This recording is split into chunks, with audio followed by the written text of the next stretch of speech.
जम के बोलो जरा, मूर्ति। कृष्ण भगवान की मूर्ति, इंद्रदेव की, ब्रह्मा जी की मूर्ति। 33 कोटि देवताओं का क्रम उठाकर देखिए, सारे देवताओं की मूर्ति का क्रम है। शंकर भगवान के मूर्ति का क्रम नहीं, शंकर भगवान के शिवलिंग का क्रम। मूर्ति और शिवलिंग में अंतर क्या है? क्या अंतर है मूर्ति और शिवलिंग में?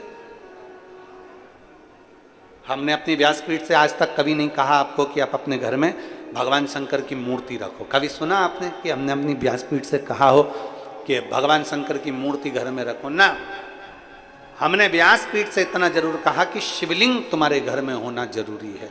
मूर्ति और शिवलिंग में अंतर है। शंकर भगवान की मूर्ति नहीं, शंकर भगवान का शिवलिंग होना चाहिए। राम जी की मूर्ति हो, कृष्ण भगवान की मूर्ति हो, लड्डू गोपाल की मूर्ति हो, ठाकुर जी की मूर्ति हो, सबकी मूर्ति चल जाएगी, पर शंकर भगवान के शिवलिंग का स्वरूप।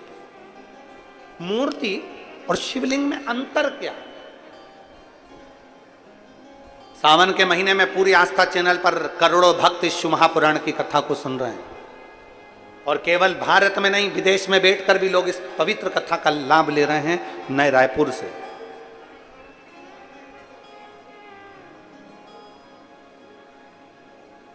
गनौत की इस पवित्र भूमि से करोड़ों शिव भक्त आस्था चैनल के माध्यम से, फेसबुक, यूट्यूब के माध्यम से कथा सुन रहे हैं।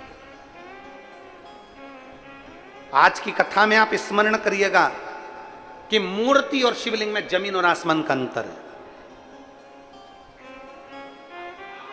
33 कोटि देवताओं की मूर्ति होती है, पर शंकर भगवान का मूर्ति नहीं, शिवलिंग होता है। कारण, मूर्ति केवल एक की होगी, केवल एक मूर्ति, केवल एक की।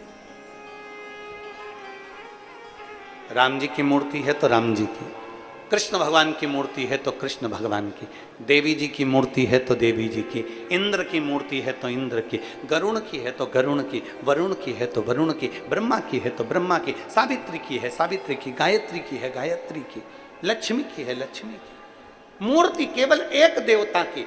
राम जी की है तो राम जी की, कृष्ण की है तो कृष्ण की। मूर्ति एक देवता की होती है, और शिवलिंग एक देवता का नहीं। जिस घर में शिवलिंग होता है वहां 33 कोटि देवता एक ही। माई भाई, मैंने भी इस बार SIP करके म्यूचुअल फंड में पैसे डाले, तो मुझे ये जानना था कि KYC का मूर्ति में और शिवलिंग में अंतर है, बहुत जमीन और आसमान का अंतर है। आप लोग बहुत दूर दूर से आए हो कथा सुनने के लिए, और वहां से यहां तक आने में तुम्हारा ऑटो का भी कम से कम 100-200 रुपए 500 रुपए खर्च हुआ होगा। 100 रुपए तो खर्च हुआ ही होगा। बोलो तो सही है कि गलत?